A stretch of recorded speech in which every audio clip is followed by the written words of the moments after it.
Hello everyone, welcome to PWIIT JAM and CSIR Net YouTube channel. I am your mentor Ankita S Tripathi. बच्चों, आप सभी का target IIT JAM 2025 में बहुत बहुत स्वागत है। आप जानते हैं हम प्लांट बायोलॉजी ही कंटिन्यू कर रहे थे। बहुत कम टॉपिक्स बच गए हैं हमारे प्लांट बायोलॉजी के।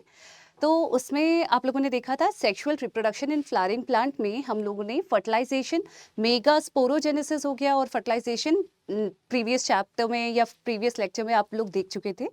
अब हम लोग आज पढ़ने वाले हैं पोस्ट फर्टिलाइजेशन इवेंट्स, जिसमें आपका एक तो आता है एम्ब्रियोजेनेसिस और सेकेंडली आता है आपका एंडोस्पर्म फॉर्मेशन। अब कैसे ये दोनों स्टेप्स कैरी आउट होते हैं, मीनवाइल मैंने आपको पिछले लेक्चर में भी एक चीज़ आपको बहुत ज़्यादा अच्छे से क्लियर कर रखी थी बच्चों, कि हम जब भी सेक्सुअल रिप्रोडक्शन पढ़ते हैं उसमें डिफरेंट इवेंट्स होते हैं। फर्टिलाइजेशन मेन इवेंट है क्योंकि सेक्सुअल रिप्रोडक्शन आपको पढ़ना है, फ्यूजन ऑफ गैमीट्स आपको पढ़ना है, राइट। तो sexual reproduction that is fertilization के पहले वाले इवेंट्स को हम प्री फर्टिलाइजेशन इवेंट्स बोलते हैं और फर्टिलाइजेशन के बाद वाले इवेंट्स को हम पोस्ट फर्टिलाइजेशन इवेंट्स बोलते हैं। तो आपने प्री फर्टिलाइजेशन इवेंट्स में क्या देखा? Micro sporogenesis, micro gametogenesis, mega sporogenesis, mega gametogenesis. फिर देखा fertilization, fusion of male and female gametes resulting into formation of a single cell zygote.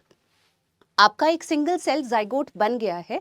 कहाँ पे? हम फ्लावरिंग प्लांट की बात कर रहे हैं, राइट। अब सिंगल सेल जाइगोट बना है तो जाइगोट में हम जानते हैं प्लॉइडी, या हम क्रोमोसोम नंबर की बात करें तो यूजुअली वो क्रोमोसोम नंबर कितने होते हैं? 2n नंबर ऑफ क्रोमोसोम्स होते हैं, राइट, जिसको हम डिप्लॉइड बोलते हैं। तो जाइगोट क्या हो गया? जाइगोट आपका हो गया single celled diploid structure, right. अब जाइगोट बन गया है, जाइगोट के आगे क्या होता है? ये सारी चीजें किसमें आती हैं? पोस्ट फर्टिलाइजेशन इवेंट्स में आती हैं, जो हमारे आज का टॉपिक है। पिछले लेक्चर में आपने देखा होगा, थोड़ा सा इंट्रोडक्शन मैंने आपको पोस्ट फर्टिलाइजेशन इवेंट्स का बताया था, दैट इज एम्ब्रियोजेनेसिस क्या होती है और एंडोस्पर्म फॉर्मेशन क्या होता है, किससे बनता है। इसका जिक्र हमने इससे पहले वाले लेक्चर में कर चुका है। आज हम उसके पूरे प्रोसीजर को जानने वाले हैं। चलिए शुरू करते हैं आज का लेक्चर। अब सबसे पहले शब्द आता है, जब हम पोस्ट फर्टिलाइजेशन इवेंट्स बोल रहे हैं तो मैं आपको एक चीज़ बहुत अच्छे से क्लियर करती हूँ बच्चों। जब भी आप फर्टिलाइजेशन के बाद पोस्ट फर्टिलाइजेशन इवेंट्स पढ़ती हो तो उसमें भी मैंने पिछले बार भी आपको बताया था, एम्ब्रियोजेनेसिस पे हम स्टार्ट करेंगे, बट सबसे पहले post fertilization events, fertilization events, ठीक है। जब आप पोस्ट फर्टिलाइजेशन इवेंट्स की बात करते हो तो पोस्ट फर्टिलाइजेशन इवेंट्स में बहुत सारी चीजें आती हैं। सबसे पहले एम्ब्रियोजेनेसिस हो गया, एक प्रोसेस आता है विच इज एम्ब्रियोजेनेसिस। फिर एक होता है एंडोस्पर्म फॉर्मेशन,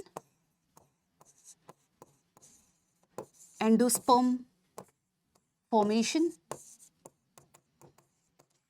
फिर हमारे पास और भी इवेंट्स होते हैं जिसमें फ्रूट फॉर्मेशन आता है, फ्रूट फॉर्मेशन। और इसमें तो कोई दो राय ही नहीं है कि आपको पता होगा फ्रूट किससे डेवलप होता है।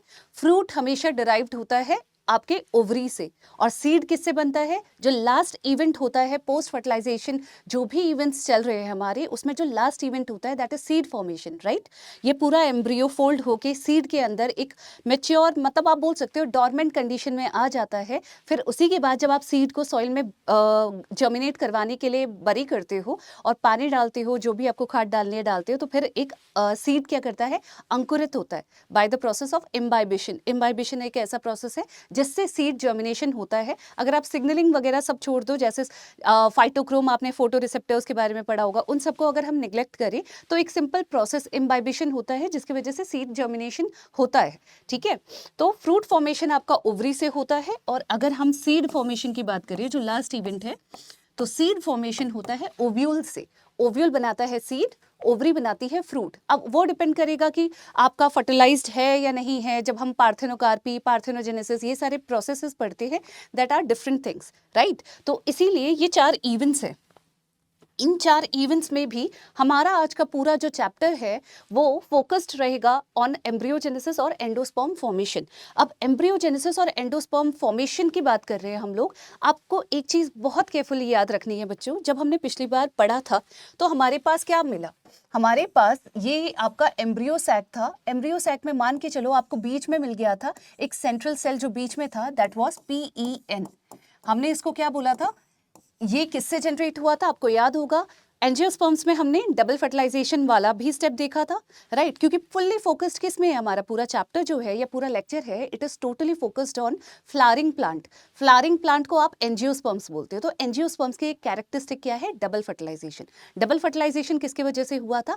Due to fusion. एक मेल गैमीट, दो मेल गैमीट पोलन ट्यूब ने रिलीज किए थे, एक मेल गैमीट ने आपके एग सेल्स को फ्यूज किया था, तब बना था जाइगोट, और एक मेल गैमीट ने फ्यूज किया था आपके पोलर न्यूक्लियाई को जो सेंट्रल सेल में प्रेजेंट थे। दो पोलर न्यूक्लियाई के साथ एक मेल गैमीट फ्यूज हुआ, इस प्रोसेस को बोलते हैं ट्रिपल फ्यूजन। क्योंकि ओवरऑल दो फर्टिलाइजेशन के इवेंट्स हो रहे हैं, इसीलिए पूरे प्रोसेस को बोलते हैं डबल फर्टिलाइजेशन। तो डबल फर्टिलाइजेशन के नतीजन क्या हमें मिला? हमें मिला एक PEN, that is primary endosperm nucleus. हमें क्या मिला? हमें मिला प्राइमरी एंडोस्पर्म न्यूक्लियस, राइट? और ये जो प्राइमरी एंडोस्पर्म न्यूक्लियस है, ये कितने, इसकी प्लॉइडी क्या है? 3n है। ट्रिपल फ्यूजन से बना था, 3n इसकी प्लॉइडी है। क्रोमोसोम नंबर आप इसमें ट्रिप्लॉइड बोलोगे, राइट? 3n को आप क्या बोलते हो? 3n को हम बोलते हैं ट्रिप्लॉइड, राइट? तो ये हो गया हमारा। अब सेकेंड फर्टिलाइजेशन की वजह से, जो फर्स्ट फर्टिलाइजेशन था जिसको हमने ट्रू फर्टिलाइजेशन या सिनगेमी बोली, तो वो माइक्रोपाइलर एंड की तरफ आपको एक सेल मिला, सिंगल सेल स्ट्रक्चर मिला, विच वॉज जाइगोट, राइट? और जाइगोट कैसा था? जाइगोट था 2n। ये भी एक सिंगल सेल स्ट्रक्चर था। तो दो फर्टिलाइजेशन से, डबल फर्टिलाइजेशन से दो स्ट्रक्चर्स हमें मिल गए। अब दो स्ट्रक्चर्स अगर मिले तो आपको एक चीज ध्यान में रखनी है कि दोनों में से सबसे पहला प्रोसेस कौन सा होता है। तो हमेशा याद रखना बच्चों, what is embryogenesis? Embryogenesis is the process of formation of embryo. किसकी वजह से? From zygote. जाइगोट जब बहुत डिवाइड करता है डिफरेंट स्ट्रक्चर्स, उसका डिफरेंशिएशन होता है, उसमें एक्सियल पैटर्निंग होती है, रेडियल पैटर्निंग होती है, तब जाके एक मैच्योर, बहुत सारी स्टेजेस से गुजरता है एक जाइगोट। डिवाइड करते करते कुछ, पहला एक स्टेज होती है एम्ब्रियो की, फिर दूसरी होती है, फिर तीसरी होती है, फाइनली जाके एक मैच्योर एम्ब्रियो बनता है। तो this complete process of formation of embryo from या फिर आप बोल सकते हो development of embryo from zygote is called embryogenesis, right? और वैसे ही process of formation of endosperm from primary endosperm nucleus, उसको आप बोला जाता है एंडोस्पर्म फॉर्मेशन, राइट? अब दोनों इवेंट में से सबसे पहला इवेंट कौन सा होता है? सबसे पहला इवेंट होता है एंडोस्पर्म फॉर्मेशन। हमने अभी लेबल में आपने एम्ब्रियोजेनेसिस देखा, लेकिन जब आपसे पूछा जाए दोनों प्रोसेसेस में से एम्ब्रियोजेनेसिस पहले होता है या एंडोस्पर्म फॉर्मेशन पहले होता है, तो आपका आंसर होना चाहिए endosperm formation. Why endosperm formation? क्योंकि आप जानते हो व्हाट इज एंडोस्पर्म। एंडोस्पर्म को कैसे डिफाइन करते हैं बच्चों? एंडोस्पर्म को डिफाइन करते हैं एज अ न्यूट्रिटिव टिश्यू। ये एक बहुत अच्छी सी न्यूट्रिटिव टिश्यू है जो क्या प्रोवाइड करती है? प्रोवाइड करती है nourishment to the growing embryo.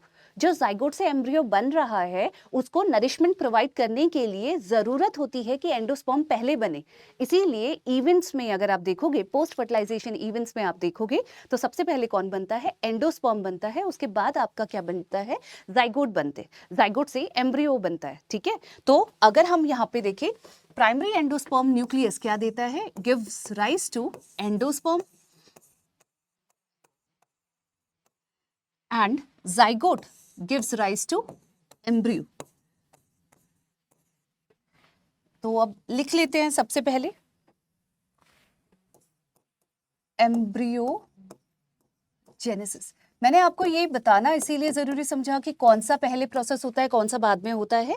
Although मैं पहले आपको एम्ब्रियोजेनेसिस ही पढ़ा रही हूँ कि जाइगोट से एम्ब्रियो कैसे बनता है, लेकिन आपको ये पता होना चाहिए दोनों में से कौन से इवेंट पहले होते हैं और कौन से बाद में होते हैं।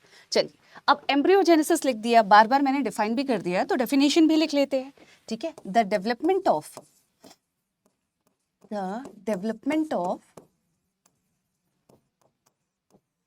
embryo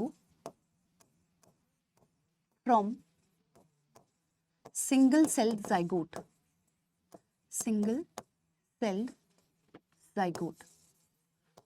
अब सिंगल सेल जाइगोट हमारा पहला सेल था जो जाइगोट था, ठीक है? जाइगोट में फिर rounds and rounds cell divisions होते हैं, डिफरेंशिएशन होता है, जिसकी वजह से फाइनली एक हमें मैच्योर एम्ब्रियो मिलता है। तो ये पूरा जो प्रोसेस होता है एक स्टेज से दूसरे स्टेज, ये कंप्लीट प्रोसेस को हम क्या बोलते हैं? एम्ब्रियोजेनेसिस बोलते हैं। शुरुआत कहाँ से होती है? होती तो सिंगल सेल जाइगोट से है, इसीलिए लिखा है the development of embryo from a single cell zygote is called embryogenesis, ठीक है बच्चों। अब एम्ब्रियोजेनेसिस की बात हो रही है तो हमारा कैसा प्रोसेस चलेगा, बहुत सिंपल प्रोसेस है बच्चों, कॉम्प्लेक्स करने की जरूरत ही नहीं है। मैं आपको कुछ कुछ चीजें बताऊंगी, जैसे मैं रेडियल और एक्सियल पैटर्निंग या एक्सियल और रेडियल पैटर्निंग आपको इसीलिए ये शब्दों को यूज कर रही हूँ ताकि आप ये चीज समझ जाए कि रूट और शूट जो एक्सेस बनता है सबसे पहले वो बनता है, और उसके बाद आपकी जब रेडियल पैटर्निंग होती है, आप जानते हो ना, आप लोगों ने एनाटॉमी 11वीं 12वीं में आप लोगों ने मॉर्फोलॉजी भी पढ़ी है फ्लावरिंग प्लांट्स की, और एनाटॉमी भी पढ़ी है फ्लावरिंग प्लांट्स की। तो आप लोग एक चीज बहुत अच्छे से जानते हो कि जब हम फ्लावरिंग प्लांट्स की एनाटॉमी पढ़ते हैं तो आप लोगों ने क्या देखा है, आउटर मोस्ट जो लेयर होती है दैट इज एपिडर्मिस। एपिडर्मिस के अंदर फिर आपका कुछ भी कैसे होता है, कॉर्टेक्स अरेंज होता है, कॉर्टेक्स के और अंदर जाओगे एंडोडर्मिस अरेंज होता है। रूट की अगर हम बात करें, रूट्स में आपको कैस्पेरियन स्ट्रिप्स देखने के लिए मिल जाती हैं। मैं ये जनरलाइज बोल रही हूँ, I am not differentiating monocot में क्या होता है, डाइकॉट में क्या होता है, मैं आपको केवल इस तरीके से बता रही हूँ। तो एंडोडर्मिस के अंदर फिर स्टार्ट होता है पेरिसाइकल, और फिर बीच में हमारे क्या प्रेजेंट होते हैं, वैस्कुलर बंडल्स कन्फाइंड होते हैं, और सेंटर में पिथ होता है, राइट। ऐसे आप अंदर अंदर अंदर लेयर्स में आते रहते हो। तो इसी तरीके से ये जो लेयरिंग होती है, कौन सा सेल आपका कॉर्टेक्स बनाएगा, कौन सा एपिडर्मिस बनाएगा, कौन ये बनाएगा, कौन सा ये वाला पार्ट बनाएगा, वो सारी चीजें डिटरमाइन कैसे होती हैं जब आप एक्सियल या फिर रेडियल पैटर्निंग करते हो एम्ब्रियो की। चलिए अब शुरू करते हैं। नॉर्मली आपने क्या देखा, डेवलपमेंट ऑफ एम्ब्रियो, हमने बोल दिया दिस इज एम्ब्रियोजेनेसिस। तो हमारा शुरुआत कहाँ से होती है, शुरुआत होती है सिंगल सेल जाइगोट से। तो ये हमारे पास सिंगल सेल जाइगोट है, सिंगल सेल्ड जाइगोट, ठीक है। ये जो सिंगल सेल जाइगोट है ये कन्वर्ट किस में होता है, इस, चलिए अब हम बात करते हैं, जब हम सिंगल सेल जाइगोट की बात कर रहे हैं, मैंने आपसे क्या बोला कि सिंगल सेल जाइगोट है, हमें ये फर्टिलाइजेशन से मिल गया था। अब जब फर्टिलाइजेशन से ये मिला तो फर्टिलाइजेशन के बाद अगर आप यहाँ पे देखोगे तो हमारे पास क्या है, यहाँ पे सबसे पहले याद रखना होता है asymmetric division, asymmetric cell division. Asymmetric cell division का मतलब होता है इक्वल सेल डिवीजन नहीं होगा कि दोनों सेल्स इक्वल साइज के हों। आपने एसिमेट्रिक सेल डिवीजन वहां पे भी देखा होगा, जब हमारा पोलन ग्रेन के अंदर जब हम वेजिटेटिव सेल या जेनरेटिव सेल बना रहे थे, जेनरेटिव सेल छोटा सा बना था और वेजिटेटिव सेल बड़ा था, ठीक है। यहाँ पे भी इसी तरीके का एक डिवीजन होता है जिसको बोलते हैं एसिमेट्रिक सेल डिवीजन। जब आप एसिमेट्रिक सेल डिवीजन की बात करते हो तो एसिमेट्रिक सेल डिवीजन की वजह से आपको एज एन रिजल्ट क्या मिलता है, आपको रिजल्ट मिलता है, एक तो आपको सेल मिलेगा that will be small in size, ठीक है। एक सेल होगा जो बहुत छोटा होगा साइज में, और एक सेल होगा लगभग थोड़ा सा बड़ा साइज में, ठीक है। मान लीजिए एक सेल आपके पास बहुत छोटा है साइज में और एक सेल है आपका बहुत बड़ा साइज में। जो छोटा वाला सेल होता है उसको बोलते हैं एपिकल सेल। इसको क्या बोला जाता है बच्चों, इसको बोला जाता है एपिकल सेल। एपिकल सेल का ही दूसरा नाम होता है एम्ब्रियोनल सेल, एम्ब्रियोनल सेल, ठीक है। और यहाँ पे ये जो नीचे वाला पोर्शन है, नीचे वाला जो सेल है, इसको आप बोलते हो बेसल सेल। जो बड़ा है साइज में बेसल सेल है। ये आगे जाके, यही जो बेसल सेल है ये आगे जाके आपके सस्पेंसर सेल्स बनाएगा, हॉस्टोरिया बनाएगा, बहुत सारे सेल्स को बनाएगा। तो आपने अभी क्या देखा, आपने देखा एक जाइगोट को हमने डिफरेंशिएट करा, या फिर हमने क्या किया, हमने डिवाइड किया एसिमेट्रिक सेल डिवीजन से, वो दो भाग में, दो सेल्स में डिवाइड हो गया। अब एक ने बनाया एपिकल सेल और दूसरे ने बनाया बेसल सेल। जो ये फर्स्ट डिवीजन होता है ये ही मार्क करता है आपका एक्सियल पैटर्निंग। जो एक्सियल पैटर्निंग की शुरुआत होती है, एक्सियल पैटर्निंग में बार बार ये चीज रिपीट कर रही हूँ, इसका मतलब क्या होता है, इसका मतलब होता है आपका जो शूट और रूट का एक्सेस है, कि कौन सी चीज आपकी शूट में डेवलप होगी आगे जाके है ऊपर वाला पोर्शन बनाएगी, कौन सी चीजें आपकी रूट में डेवलप होंगी उनकी पोर्शंस बनाएंगी, उसकी एक्सेस डिटरमाइन होती है एक्सियल पैटर्निंग से। तो जब ये इस तरीके से डिवाइड हो चुका है तो अब इसी को आप क्या बोल रहे हो, एक्सियल पैटर्निंग। अब ये और राउंड डिवाइड होगा। तो हमने क्या बोला, एक्सियल और एक्सियल पैटर्निंग का मतलब क्या होता है, रूट और शूट का जो एक्सेस है उसको डिटरमाइन करना। अब बन गया आपके पास एक एपिकल सेल हो गया, एक बेसल सेल हो गया। इसके बाद क्या होता है बच्चों, हमेशा याद रखना, अब क्या होगा, multiple rounds of transverse division होंगे, लॉन्गिट्यूडनल डिविजन्स होंगे, और आपका एपिकल सेल भी और बेसल सेल भी डिवाइड होके अलग अलग तरीके के स्ट्रक्चर्स बनाएगा। चलिए अब इसी को यहाँ पे देखते हैं, थोड़ा सा छोटा बनाऊंगी अब ये डायग्राम को। ये हमारे पास एपिकल सेल इस तरीके का था, मान लो ये इस तरीके का, ये आपका एपिकल सेल है और नीचे वाला हमारा बेसल सेल। अब यहाँ पे क्या होते हैं, हम बेसल सेल में तो ट्रांसवर्स डिवीजन होते हैं, ट्रांसवर्स डिवीजन होते हैं, ठीक है, बहुत सारे डिविजन्स होते हैं, बहुत सारे डिविजन्स होते हैं। और आपका बेसल सेल जो होता है वो 6 से 9 ऐसे लंबे लंबे सेल्स बना लेता है इस तरीके से। अभी मैं डायग्राम बनाऊंगी जिनको बोलते हैं सस्पेंसर। और जो लास्ट वाला टर्मिनल इस तरफ में कोने में जो लास्ट सेल होता है वो बहुत बड़ा साइज का होता है जिसको बोलते हैं हॉस्टोरिया। सिमिलरली आपका जो ये एपिकल सेल है इसमें लॉन्गिट्यूडनल और ट्रांसवर्स डिवीजन होते हैं। ये याद, एक और चीज याद रखना बच्चों, मैं ना बीच के स्टेजेस नहीं बना रही हूँ। जैसे 2 सेल स्टेज बना, 2 सेल स्टेज को आप डायट स्टेज बोल दिया आपने, इसके बाद 4 सेल स्टेज बनेगा, 6 सेल स्टेज बना, या फिर 8 सेल स्टेज बनेगा, 8 से 16 सेल स्टेज बनेंगे। तो शुरुआत कहाँ से हुई? सिंगल सेल से, उससे बने 2 सेल, 2 से 4 सेल स्टेज बनेगी, 4 सेल स्टेज से 8 सेल स्टेज बनेगी। तो मैं डायरेक्टली 8 सेल स्टेज पे कूद रही हूँ, राइट। तो अगर अब यहाँ पे देखें एपिकल सेल, बेसल सेल, तो यहाँ पे आपके लॉन्गिट्यूडनल डिवीजन हुआ, longitudinal and transverse division, transverse division हुआ। और अल्टीमेटली, क्योंकि ये वाला स्टेप बहुत इंपॉर्टेंट है, इसको ध्यान से आपको देखना है, हमें मिलता है एपिकल सेल में 16 सेल, या फिर आप बोल सकते हो अभी हम 8 सेल स्टेज की बात करते हैं, 8 सेल स्टेज आपको मिलेगा। तो लगा लेते हैं ये हमें कुछ इस प्रकार का ऊपर वाला सेल मिल गया एपिकल सेल, जिसमें 1 2 ऐसे सेल्स हैं, ठीक है। ये हम मान लेते हैं ये हमारा एपिकल सेल था और इसमें इस तरीके के सेल्स हैं, ये मैंने अरेंज कर दिया। और फिर बेसल सेल को अगर हम देखेंगे तो बेसल सेल इस तरीके से डिवाइड हो जाता है। मैंने आपसे बोला ना ये ट्रांसवर्स डिवीजन कैरी आउट करके कुछ 6 से 9 सेल्स 8 सेल्स बना के ये प्रॉपर एक स्ट्रक्चर बनाता है इस तरीके का। कैसा स्ट्रक्चर बनाता है? ये इस तरीके का स्ट्रक्चर बनाता है, आप देख सकते हो।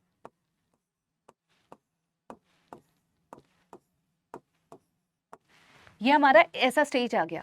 अब आप एक चीज नोटिस करना, मैंने आपको ऊपर वाला एपिकल सेल को देख के आपको बनाना है, क्योंकि ये जो एपिकल सेल है, मैंने आपसे क्या बोला, एपिकल सेल को एम्ब्रियोनल सेल भी बोलते हैं। क्यों?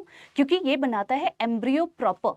अगर मैं इसकी ही लेबलिंग करूं, इस वाले सेक्शन की लेबलिंग करूं, तो ये क्या है? ये है एम्ब्रियो प्रॉपर, एम्ब्रियो प्रॉपर, ठीक है, ये है एम्ब्रियो प्रॉपर। और ये सारे सेल्स यहां से, ये बेसल सेल के डिवीजन से बने हैं, बेसल सेल डेरिवेटिव्स हैं ये। और ये सारे सेल्स क्या कहलाते हैं? सस्पेंसर। ये सस्पेंसर है, ठीक है। और ये जो बड़ा सा लास्ट में हमने बनाया है, इसको क्या बोलते हैं? This is haustoria, haustoria. इसी में देखिए ये कंप्लीट स्ट्रक्चर क्या है? सस्पेंसर है। इसके लास्ट वाले सेल को हमने क्या बोला? हॉस्टोरिया। इसी में जो पहला वाला बेसल सेल होता है which is very close to the apical, that is embryo proper के सबसे नजदीक वाला जो सेल होता है, ये बनाता है, इसको हम बोलते हैं हाइपोफाइसिस, हाइपोफाइसिस, ठीक है। इसको क्या बोला जाता है बच्चों? हाइपोफाइसिस बोला जाता है, ठीक है। अब क्या होता है, अब आपको एक चीज नोटिस करनी है। जब मैंने एक्सियल पैटर्निंग की बात की थी, शूट और रूट एक्सेस की बात की थी, यहां पे लिख देती हूँ, एक्सियल पैटर्निंग की बात की थी, पैटर्निंग की बात की है हमने, जिसको हम बोलते हैं शूट, रूट और शूट और रूट की एक्सेस बनाना। तो इस केस में आपके पास ये जो स्ट्रक्चर है ना, ये अलग अलग भाग में डिवाइड होता है। तो उस केस में आप जब डिवीजन करते हो, आप ऊपर वाले टायर को क्या बोलते हो? ये अब 2 टायर स्टेज हो गया, ऑक्टेंट स्टेज है। ये वाले स्टेज का जो एम्ब्रियो होता है इसको बोलते हैं ऑक्टेंट स्टेज, ग्लोबुलर एम्ब्रियो। सबसे पहले शुरुआत किसकी हो गई? ग्लोबुलर एम्ब्रियो की ही फॉर्मेशन की शुरुआत हो गई है, राइट। क्योंकि एम्ब्रियो फॉर्मेशन में जो सबसे पहले प्रोमिनेंट स्टेज आता है, जो आपके क्वेश्चन में भी सवाल आ सकता है आईआईटी जैम के, या फिर आप गैट बी कोई भी टेस्ट को आप टारगेट कर रहे हो बच्चों फॉर एमएससी मास्टर्स के लिए, उतना ही आपको पढ़ना भी है। तो यहाँ पे आपसे ये पूछा जा सकता है कि आपका जो प्रोमिनेंट स्टेजेस है उनकी अरेंजमेंट करिए। तो अरेंजमेंट आप किस तरीके से करोगे? आप पहले करोगे ग्लोबुलर स्टेज को, जाइगोट से बना main prominent stage 8 cell stage होता है, जो कि पहला ग्लोबुलर स्टेज है। ये जो ग्लोबुलर स्टेजेस होते हैं, ये ना अर्ली ग्लोबुलर स्टेज और लेट ग्लोबुलर स्टेज इस तरीके से डिवाइड होते हैं, ठीक है। तो ये आपको याद रखना है। तो हमारा जो ग्लोबुलर स्टेज स्टार्ट हुआ, ग्लोबुलर शेप्ड एम्ब्रियो जो स्टार्ट हुआ, गोला गोला सा है ना, बिल्कुल गोलू मोलू टाइप से है ये वाला स्टेज। तो ये स्टेज आपका 8 सेल स्टेज से स्टार्ट हुआ। 8 सेल स्टेज के बाद अब क्या होगा, रैंडम डिविजन होंगे ये एम्ब्रियो प्रॉपर में, बहुत ज्यादा डिविजन, सेल डिविजन होंगे, और ये 8 से 16 बनेगा और ज्यादा इंक्रीज करेगा इन नंबर। तो एक अच्छा खासा फ्लरिश्ड आप बोल सकते हो एम्ब्रियो प्रॉपर बन जाएगा, पूरा स्ट्रक्चर बन जाएगा। तो मैं इस स्टेज को इसीलिए फोकस कर रही हूँ क्योंकि यहाँ पे मैं कुछ पार्ट्स आपको दिखाना चाहती हूँ। ये जो पहले 4 अरेंज्ड है, ये आपके बनाते हैं एपिकल डोमेन। क्या बनाते हैं, दीज फॉर्म एपिकल डोमेन। फिर इस वाले नीचे वाले टायर्स को आप बोलते हो सेंट्रल डोमेन, ठीक है। और बेसल सेल वाला जो डोमेन है, ये हाइपोफाइसिस वाला डोमेन जो है, इसमें भी बहुत सारे राउंड्स ऑफ रेप्लिकेशन, मतलब सेल डिविजन होते हैं, इस तरीके से सेल डिविजन होते हैं। तो यहाँ पे भी हम किसको बोलते हैं, दिस इज बेसल डोमेन। जो ये हाइपोफाइसिस वाला रीजन होता है वो क्या बनाता है, ये बनाता है बेसल डोमेन, बेसल डोमेन। तो ठीक है, हमारे पास 3 डोमेन हो गई, सबसे टॉप मोस्ट एपिकल डोमेन, बीच वाला सेंट्रल डोमेन, और ये वाला हमारा बेसल डोमेन हो गया। अब आप क्लासिफाई कैसे करोगे वो देखिए। जो एपिकल डोमेन है ये क्या बनाएगा, इसको हमें बहुत ध्यान से याद रखना है। एपिकल डोमेन बेसिकली रिस्पॉन्सिबल होता है, जब आप पढ़ोगे बच्चों, आपने मेरिस्टम्स के बारे में पढ़ा होगा कि मेरिस्टेमेटिक सेल्स होते हैं, परमानेंट टिश्यूज होते हैं या मेरिस्टेमेटिक टिश्यूज होते हैं।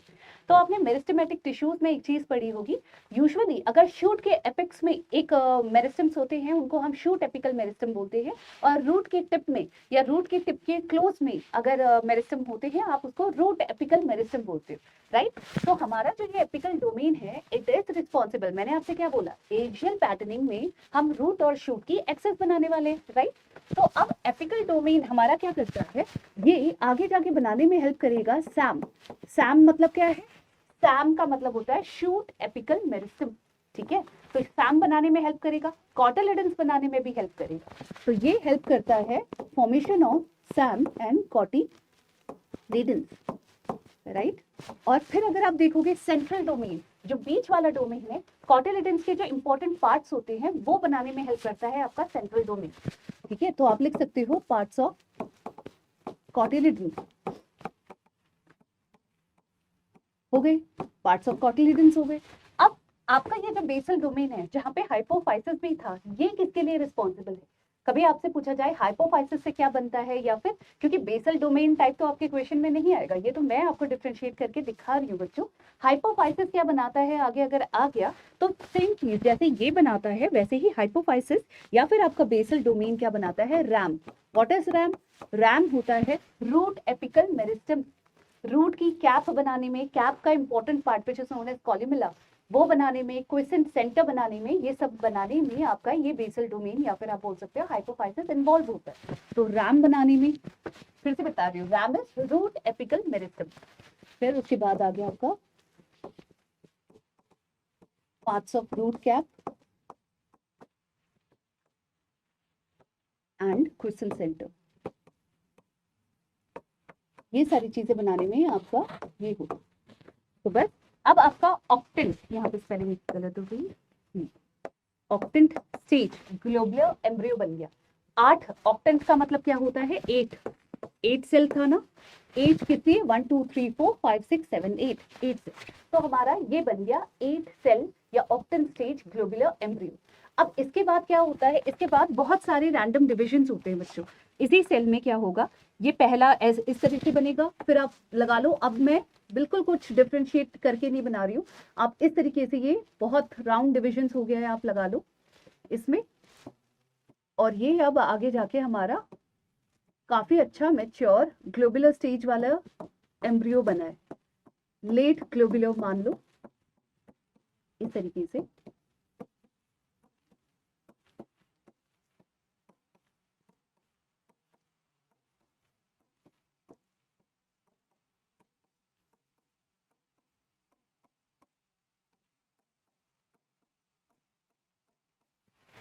फिर नीचे आप जानते ही हो, इस तरीके से आपका बेसल सेल है,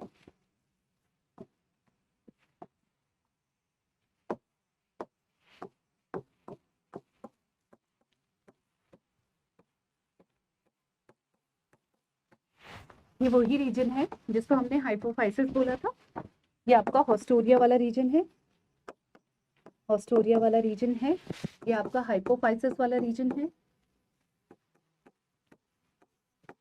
और दिस इज एम्ब्रियो प्रॉपर। ठीक है, एम्ब्रियो प्रॉपर, इसके बीच में डैश आएगा। ठीक है, हमारा ये पूरा स्ट्रक्चर बन गया है बच्चों, और ये कंप्लीट, इसी को आप सस्पेंसर बोलते हो, सस्पेंसर। अब ये हॉस्टोरिया और सस्पेंसर का बेसिकली काम क्या होता है? कभी सोचा है हम लोग इतना पूरा बेसल सेल को डिवाइड करके हॉस्टोरिया बना रहे हैं, हम बेसल सेल के डिफरेंट सेल्स बना रहे हैं, इनका काम क्या होता है सस्पेंसर और हॉस्टोरिया का? बेसिकली आप जानते हो हमने क्या बोला था, जब आपका एम्ब्रियोजेनेसिस होता है उससे पहले एंडोस्पर्म फॉर्मेशन हो चुका होता है। एंडोस्पर्म में क्या प्रेजेंट है? न्यूट्रिशन प्रेजेंट है, खाना प्रेजेंट है, रिजर्व फूड मटेरियल, सब कुछ वहां पे प्रेजेंट है। तो उसमें से न्यूट्रिएंट्स को किसके लिए अवेलेबल करवाना, एम्ब्रियो के डेवलपमेंट के लिए अवेलेबल करवाने का काम किसका होता है?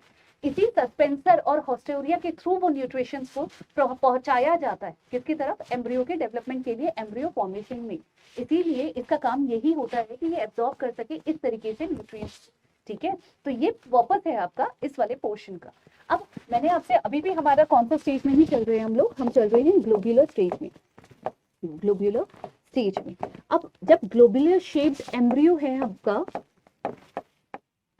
एम्ब्रियो है ये, अब आपको मैंने कौन सी पैटर्निंग बताई थी? एक्सियल पैटर्निंग बताई थी। अब मैं आपको रेडियल पैटर्निंग का एक चीज बताती हूँ बच्चों।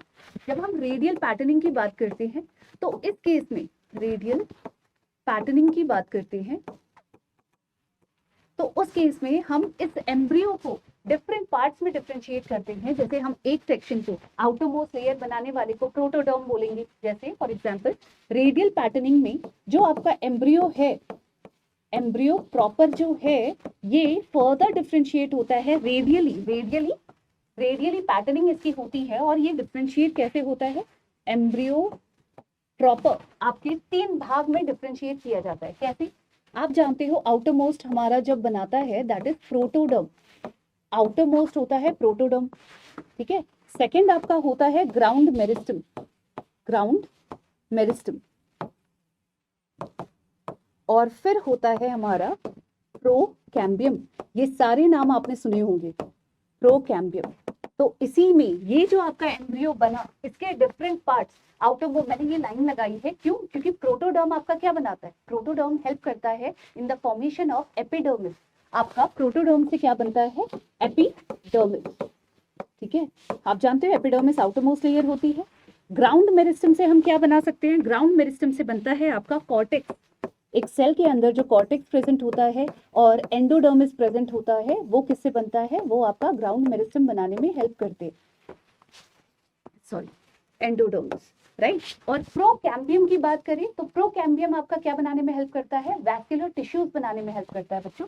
तो प्रोकैम्बियम सबसे पहले आपका हेल्प करता है in formation of primary vascular tissues, vascular tissues. अब प्राइमरी वैस्कुलर टिश्यूज में आपका क्या आता है? जाइलम, फ्लोएम, ये सारी चीजें आपकी प्राइमरी वैस्कुलर टिश्यूज में आती हैं। और सेकंड, ये हेल्प करता है in formation of vascular cambium. आप भी जानते हो वैस्कुलर कैम्बियम का काम क्या होता है?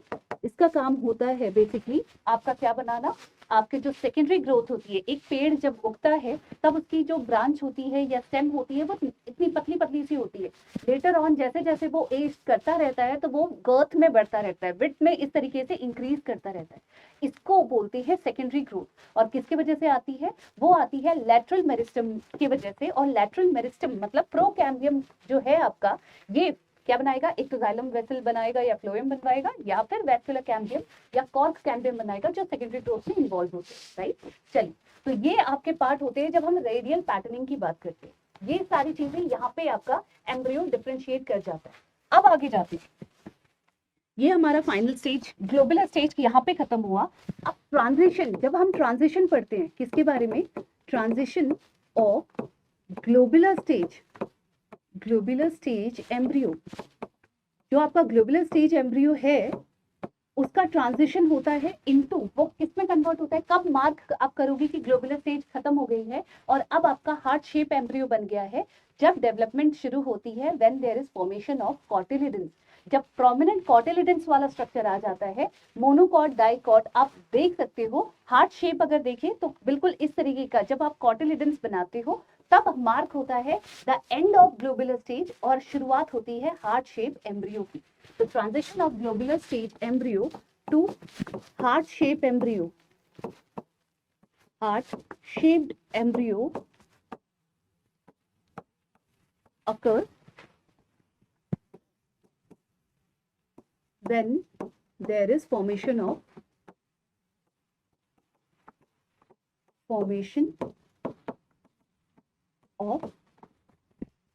cotyledons। किसकी फॉर्मेशन होती है? कॉटिलिडन्स। तो आपसे अगर पूछा जाए कॉटिलिडन्स किस एम्ब्रियोनल स्टेज में आपको मिलती है, जब एम्ब्रियो डेवलपमेंट हो रहा है तो कॉटिलिडन्स कौन से स्टेज में मिलती है? अगर आप बोल दोगे ग्लोबुलर स्टेज, वो गलत हो जाएगा, क्योंकि ग्लोबुलर स्टेज खत्म हो जाता है। अगर कॉटिलिडन्स डेवलप हो गए तो अब वो ग्लोबुलर स्टेज नहीं रहता, अब वो बन जाता है हार्ट शेप्ड एम्ब्रियो। ठीक है, तो इसीलिए इसको हम बोलते हैं हार्ट शेप्ड एम्ब्रियो। जब कॉटिलिडन्स फर्स्ट लीव के नाम फॉर्म में हम उसको बोलते हैं, डिफाइन करते हैं, तो कॉटिलिडन्स आपके बन जाते हैं। अब मैं आपको एक स्ट्रक्चर दिखाना चाहती हूँ बच्चों। आप यहाँ पे देखो, ये ग्लोबुलर था, गोलू गोलू सा, और ये हार्ट शेप हो गया। हार्ट शेप क्यों हुआ? क्योंकि दो कॉटिलिडन्स का फॉर्मेशन हो गया है। यहाँ पे सेंटर में आपका शूट एपिकल मेरिस्टम रह गया है, और ये दो जो पोर्शंस है ये फॉर्म करते हैं। यहाँ पे भी लेबल्ड है, आप देख सकते हो कॉटिलिडन लेबल्ड है। ये डिफरेंट स्टेजेस का नाम है आपके, 1 सेल स्टेज, फिर 2 to 4 सेल स्टेज, फिर octane stage, globular stage, heart torpedo और मैच्योर स्टेज। तो मैंने आपको बता दिया, जब हम फॉर्मेशन करते हैं आपका हार्ट शेप्ड एम्ब्रियो जब बनता है ग्लोबुलर से, तो इस तरीके से बना लेती हूँ ऐसे ही आपको दिखाने के लिए। ये आपका क्या था, इस तरीके से ग्लोबुलर स्टेज था।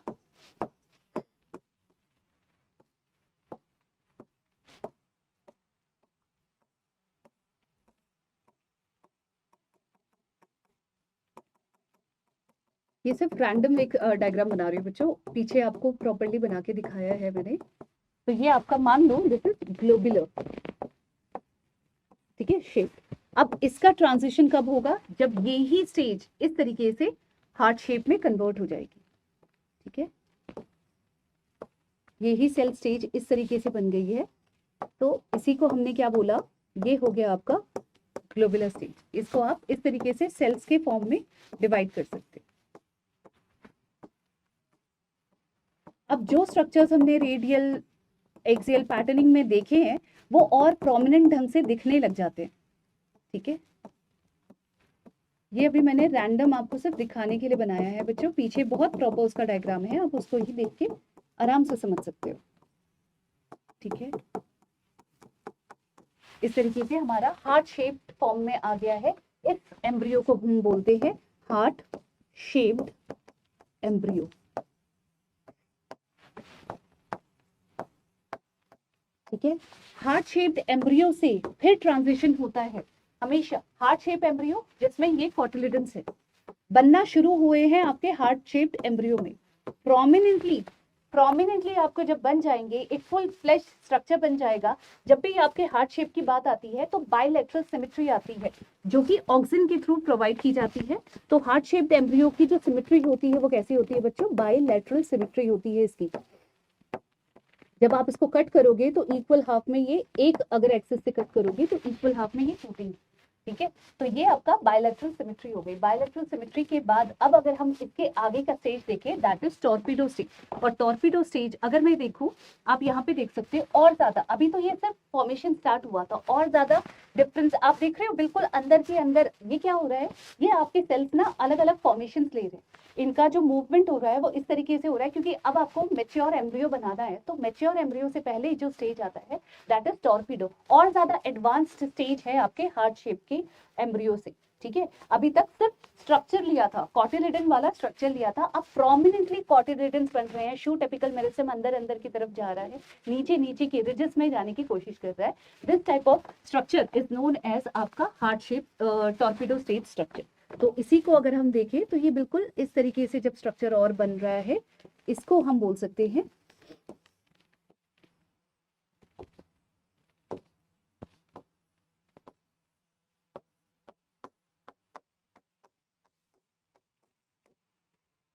बीच वाला जो पोर्शन है इसको आप सैम बोलते हो, और ये आपके क्या है, कॉटिलिडन्स है। ये क्या है बच्चों? कॉटिलिडन्स है, और ये वाली स्टेज आपकी टॉर्पीडो है।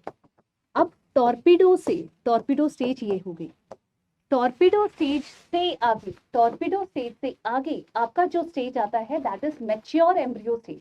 ये मैच्योर एम्ब्रियो स्टेज क्या होता है, अगर आप नोटिस करोगे बच्चों, इसके बाद हमने बोला मैच्योर एम्ब्रियो बनता है, मैच्योर एम्ब्रियो। अब व्हाट इज मैच्योर एम्ब्रियो?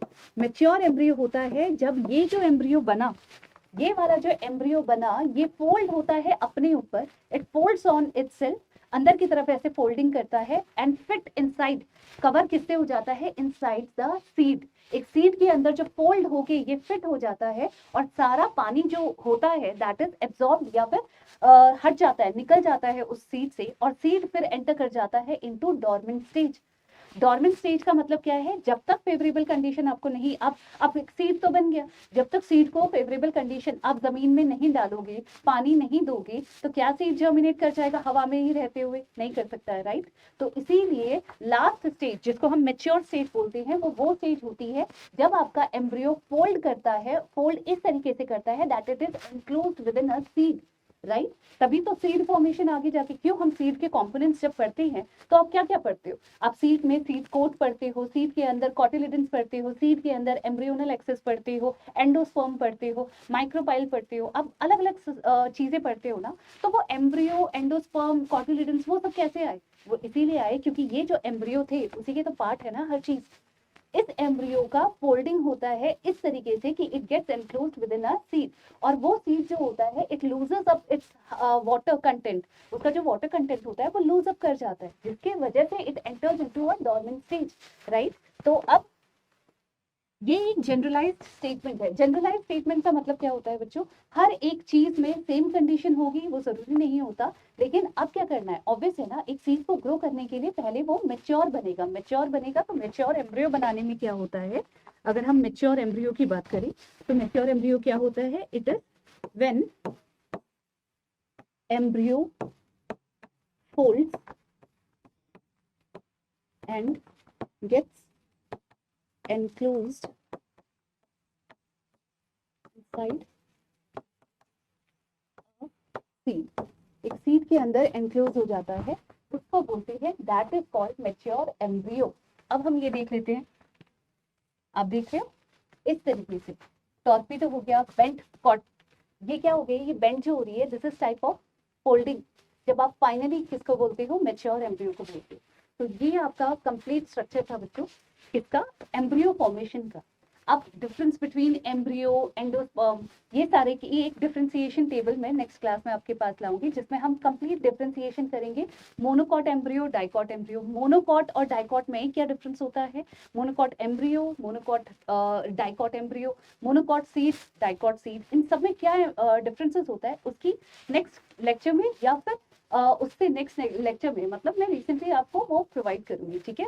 तो ताकि आपका जो भी डाउट है कि मैम इसमें ये चीज़ है, इसमें ये चीज़ है, कैसे हम डिफ्रेंशिएट करेंगे, वो सारी हम नेक्स्ट लेक्चर में, जो भी अपकमिंग लेक्चर्स है उसमें मैं क्लियर करवाऊंगी आपको। तो this was all development of embryo. चलिए अब हम बात करते हैं एंडोस्पर्म की। एंडोस्पर्म, फिर से वापस, एंडोस्पर्म फॉर्मेशन पहले होता है और एम्ब्रियोजेनेसिस बाद में होती है। तो जब मैं एंडोस्पर्म फॉर्मेशन बोल रही हूँ तो एंडोस्पर्म क्या है, ये एक न्यूट्रिटिव टिश्यू है, nutritive tissue, it is a nutritive tissue that provides nutrition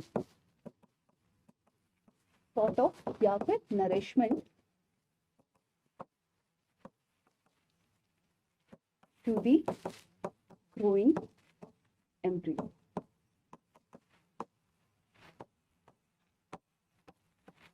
To the growing embryo. अब अगर आप देखो यहाँ पे मैंने आपको इन जनरल 3 तरीके के एंडोस्पर्म दिखा रखे, 3 तरीके की इमेज इसीलिए बच्चों क्योंकि इस तरीके से क्लासिफाई करते हैं। ऑल्दो आपसे इतना डीप एग्जाम्पल्स के फॉर्म में या इस तरीके से आएगा नहीं, बट आपको पता होना चाहिए कि कैसे एंडोस्पर्म को हम क्लासिफाई करते हैं। अगर आप नोटिस करोगे तो सबसे पहला जो एंडोस्पर्म है, ये 3 तरीके के एंडोस्पर्म होते हैं। सबसे पहला एंडोस्पर्म को बोलते हैं न्यूक्लियर एंडोस्पर्म। न्यूक्लियर एंडोस्पर्म को न्यूक्लियर एंडोस्पर्म क्यों बोलते हैं, क्योंकि जब वो पेन दैट इज, अगर हम देखें, अगर मैं आपको यहाँ पे दिखाऊं, हमारे पास क्या था, PEN था जो सेंट्रल सेल में बना, ठीक है। ये सेंट्रल सेल जब 3 फ्यूज हुए, मेल गैमीट और 2 पोलर न्यूक्लियाई, तो आपके पास प्राइमरी एंडोस्पर्म न्यूक्लियस बना।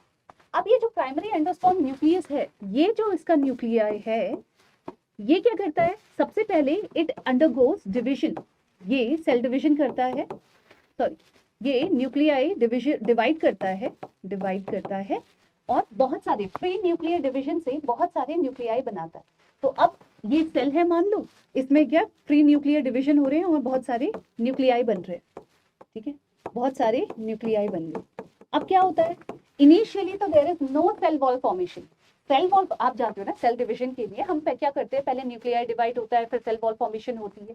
अब साथ साथ होते हैं ये सारे काम, लेकिन यहाँ पे क्या हो रहा है, यहाँ पे पहले न्यूक्लियाई डिवाइड हो रहे हैं। न्यूक्लियाई डिवाइड होने की वजह से अब क्या है, कुछ में तो ऐसा भी होता है, जब आप न्यूक्लियर एंडोस्पर्म को क्लासिफाई करते हो तो उसमें अगर आप बुक्स पढ़ोगे या आप देखोगे तो 2 तरीके की डेफिनेशन लिखी होती हैं। एक होता है, पहले तो प्री न्यूक्लियर डिवीजन से बहुत सारे न्यूक्लियाई बन गए, या तो ये इसी फॉर्म में प्रेजेंट होते हैं, या फिर क्या होता है, लेटर टाइम में, लेटर ऑन इनके अराउंड क्या बन जाती है, सेल वॉल बन जाती है। क्या बन जाती है, सेल वॉल बन जाती है। तो इस तरीके के डिविजन्स को या इस तरीके का जो एंडोस्पर्म है उसको बोलते हैं न्यूक्लियर एंडोस्पर्म। उसको क्या बोलते हैं बच्चों, उसको बोलते हैं न्यूक्लियर एंडोस्पर्म। अब यहाँ पे भी देख सकते हो, बाहर बाहर में तो हमारे पास क्या है, सेल वॉल फॉर्मेशन है न्यूक्लियाई के अंदर, लेकिन यहाँ पे क्या है, अंदर सेंटर में क्या प्रेजेंट है, सेंटर में फ्री न्यूक्लियाई प्रेजेंट है। तो इस टाइप के अरेंजमेंट को या इस टाइप के एंडोस्पर्म को आप क्या बोलते हो, न्यूक्लियर एंडोस्पर्म। अब अगर हम सेल्यूलर एंडोस्पर्म की बात करें, सेल्यूलर एंडोस्पर्म में क्या होता है, न्यूक्लियाई, जो न्यूक्लियर एंडोस्पर्म है और सेल्यूलर एंडोस्पर्म में एक मेजर डिफरेंस है, वो ये है कि जो सेल्यूलर एंडोस्पर्म है उसमें सेल वॉल, न्यूक्लियाई डिवाइड हुआ, सेल वॉल फॉर्मेशन हुआ। ऐसा नहीं है कि न्यूक्लियाई पहले बन के रह गए हैं फिर सेल वॉल फॉर्मेशन हो रहा है, ऐसा नहीं हो रहा है। साइमल्टेनियसली आपका कंप्लीट एक सेल प्रॉपर सेल वॉल के साथ बन रहा है। तो आप ये देख सकते हो यहाँ पे हर एक सेल के अराउंड वॉल है, राइट। तो इस टाइप के स्ट्रक्चर को इसीलिए इसको बोलते हैं सेल्यूलर एंडोस्पर्म। इसमें और इसमें आपको साफ दिख सकता है, यहाँ फ्री न्यूक्लियाई है, यहाँ पे आपको सेल्यूलर एंडोस्पर्म के फॉर्म में स्ट्रक्चर दिख रहा है। अब हेलोबियल को अगर आप देखोगे, हेलोबियल एंडोस्पर्म में क्या होता है, हम जानते हैं एक एंडोस्पर्म में माइक्रोपाइलर एंड होता है और चैलिजल एंड होता है। हेलोबियल एंडोस्पर्म में एक इंपॉर्टेंट क्वालिटी ये होती है कि एक तरफ तो एंड में यहाँ पे सेल वॉल फॉर्मेशन हो जाती है, आप देख रहे हो सेलुलर स्ट्रक्चर्स बन गए, और एक तरफ आपकी फ्री न्यूक्लियाई, एक ही एंडोस्पर्म है, एक ही एंडोस्पर्म है लेकिन 2 भाग में डिवाइड है। एक तरफ तो सेल्यूलर आपके सेल्यूलर जो भी एंडोस्पर्म के सेल्स हैं वो सेल वॉल के साथ है। यहाँ पे सेल्यूलर एंडोस्पर्म फॉर्मेशन टाइप देख रहे हो आप, सेल्यूलर एंडोस्पर्म में सभी के अराउंड था। यहाँ पे मिक्सचर बोल सकते हो आप, एक तरीके से आप देख सकते हो ना, फ्री न्यूक्लियाई भी प्रेजेंट है और सेल वॉल के साथ भी आपके सेल्स अरेंज्ड है। तो इस टाइप के स्ट्रक्चर को आप हेलोबियल एंडोस्पर्म बोलते हैं। हमने क्या देखा बच्चों, हमने देखा कि एंडोस्पर्म में आपको 3 तरीके के एंडोस्पर्म बहुत कॉमन है। अगर आपसे ये पूछा जाए, इतना कॉम्प्लेक्स आपसे कभी नहीं पूछा जाएगा, मैं फिर भी आपको बता रही हूँ, क्योंकि आप और मेरे लेक्चर्स अगर प्लांट फिजियो के बहुत डिटेल्ड में लेक्चर देखना चाहते हो बच्चों, तो वो ऑलरेडी अभी तो एट प्रेजेंट नहीं है, बट हाँ आने में हर एक चीज अलॉन्ग विथ एग्जाम्पल, कैसे ये मैकेनिज्म हुआ है, कैसे ये सेल वॉल फॉर्मेशन हुआ है, वो मैं सारी चीजें एक डिटेल्ड वीडियो में ऑब्वियसली बताऊंगी।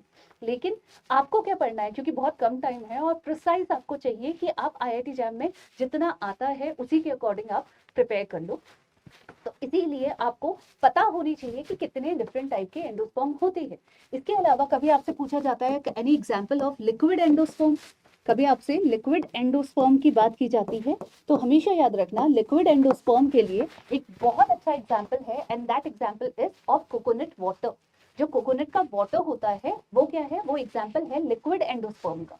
This is an example of liquid endosperm, coconut water, coconut water, ठीक है।